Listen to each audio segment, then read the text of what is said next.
Assalamualaikum warahmatullahi wabarakatuh. Halo, perkenalkan kami dari kelompok 7. Di sini kita akan mempresentasikan tentang kepemimpinan pendidikan. Selanjutnya.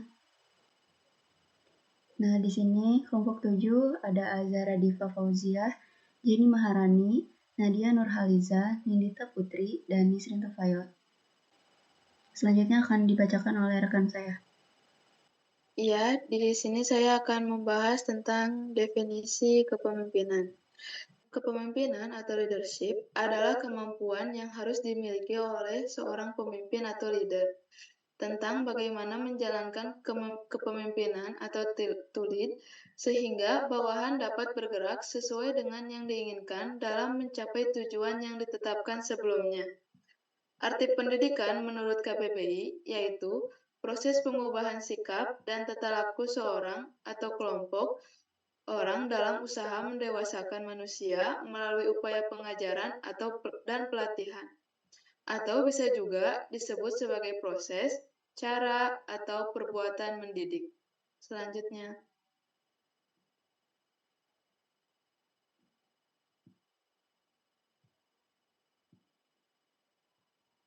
Dari definisi-definisi sebelumnya, maka pengertian dari kepemimpinan pendidikan adalah suatu kesiapan, kemampuan yang dimiliki oleh seseorang dalam proses mempengaruhi, mendorong, membimbing, mengarahkan, dan menggerakkan orang lain yang ada hubungannya dengan pelaksanaan dan pengembangan pendidikan dan pengajaran agar segenap kegiatan dapat berjalan secara efektif dan efisien dalam mencapai tujuan pendidikan. Selanjutnya akan dijelaskan oleh rekan saya. Baik, saya akan menjelaskan fungsi pemimpin pendidikan.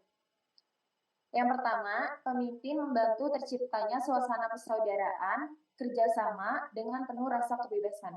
Kedua, pemimpin membantu kelompok untuk mengorganisir diri, yaitu ikut serta dalam memberikan rangsangan dan bantuan kepada kelompok dalam menetapkan dan menjelaskan tujuan. Ketiga, pemimpin membantu kelompok dalam menetapkan prosedur kerja, yaitu membantu kelompok dalam menganalisis situasi untuk kemudian menetapkan prosedur mana yang paling praktis dan efektif. Selanjutnya,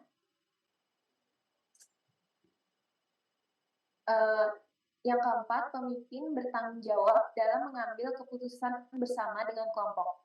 Pemimpin memberi kesempatan kepada kelompok untuk belajar dari pengalaman.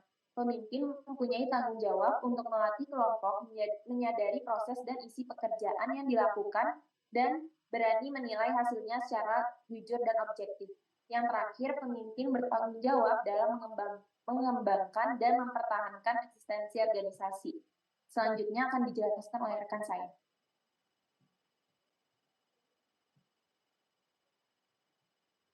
Untuk selanjutnya ada tipe-tipe kepemimpinan. Yang pertama itu tipe otoriter. Tipe kepemimpinan otoriter disebut juga sebagai authoritarian.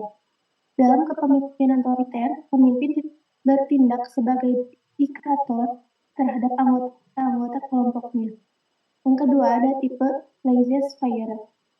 Dalam tipe kepemimpinan ini, pemimpin tidak memberikan kepemimpinannya. Dia memberikan bawahannya berbuat sekehendaknya. Yang ketiga ada tipe demokratis. Pemimpin yang bertipe demokratis menafsirkan kepemimpinannya bukan sebagai diktator, melainkan sebagai pemimpin di tengah-tengah anggota kelompoknya. Yang keempat ada tipe pseudo-demokratis. Tipe ini disebut juga demokratis semu atau manipulasi diplomatik. Untuk selanjutnya,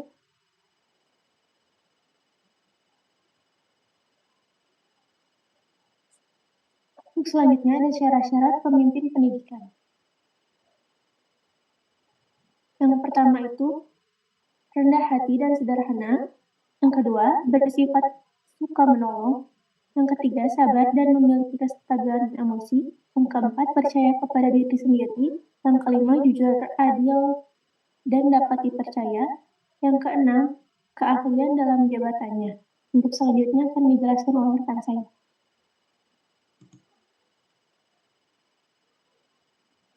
Untuk selanjutnya ada keterampilan yang harus dimiliki pemimpin.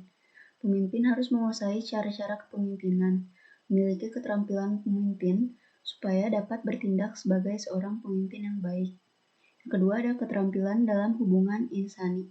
Hubungan insani adalah hubungan antar manusia. Ada dua macam hubungan yang biasa kita hadapi dalam kehidupan sehari-hari. Yang pertama ada hubungan fungsional atau hubungan formal. Dan yang kedua ada hubungan pribadi atau hubungan informal atau juga bisa disebut hubungan personal. Selanjutnya, ada keterampilan dalam proses kelompok, ialah bagaimana meningkatkan partisipasi anggota-anggota kelompok setinggi-tingginya. Yang selanjutnya ada keterampilan dalam administrasi personil. Administrasi personil mencakup segala usaha untuk menggunakan keahlian dan kesanggupan yang dimiliki oleh petugas-petugas secara efektif dan efisien. Dan yang terakhir ada keterampilan dalam penilaian atau evaluasi, ialah suatu usaha untuk mengetahui sampai di mana suatu kegiatan sudah dapat dilaksanakan atau sampai di mana suatu tujuan sudah dicapai. Selanjutnya akan dibacakan oleh rekan saya.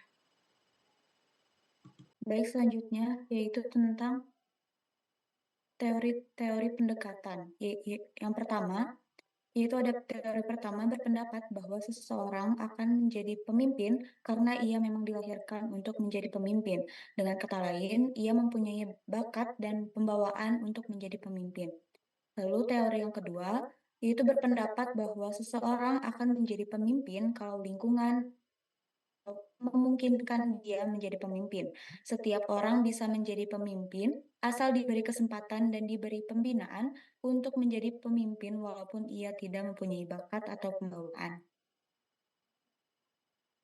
Untuk teori yang ketiga adalah gabungan teori pertama dan teori kedua, yaitu untuk menjadi seorang pemimpin perlu mempunyai bakat dan bakat itu perlu dibina agar berkembang.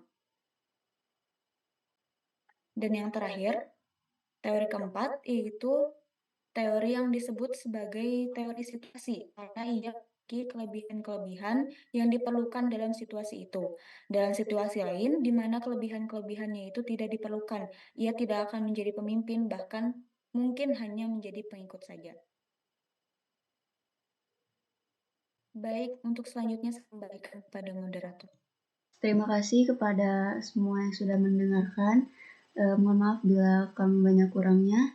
Wassalamualaikum warahmatullahi wabarakatuh.